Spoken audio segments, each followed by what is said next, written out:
If a nutrition coach says that you need to find your why, you should run. There's nothing sillier than thinking that like finding your why is some kind of a magic trick that's going to make everything easier. That's not how it works. That's not how motivation works. That's not how any of this works. From a behavioral perspective, motivation just means you did a thing. There was some reason you did a thing, but it has nothing to do with wanting to, or it being easy, or enjoying it. It just means you did the thing.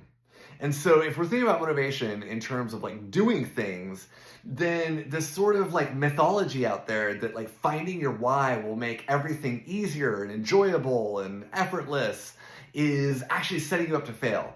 Eating behavior change is difficult, right? And it can be easier than dieting and counting things all the time and following arbitrary rules at times that like don't make sense. It can be a lot easier than the diet world tells you it needs to be, but it's still not easy. It's not easy to sit with your feelings and sit with your urges and to figure out your values and which choices go left, or like that's not easy. It's hard. And so the game we're playing is figuring out how we do these hard things, right?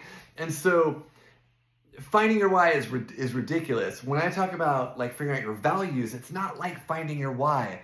Figuring out your values is about figuring out which choice you want to make in different situations. Most of the clients that I work with, the kind of person that they want to be about eating, their values around eating include not eating when they're stressed out, just to like manage stress.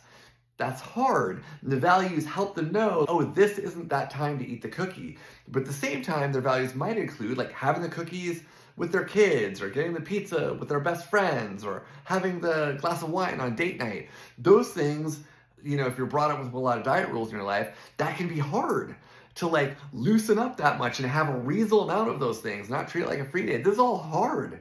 So your values are letting you know what hard choices to make.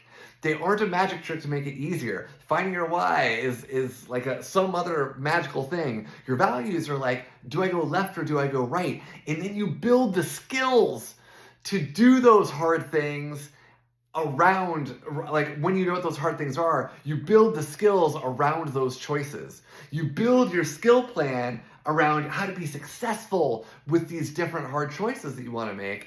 And as you practice the skills, you get better and better at them. Then it gets easier and easier to make the choices that fit the kind of person that you want to be. But that's different from it being easy ahead of time.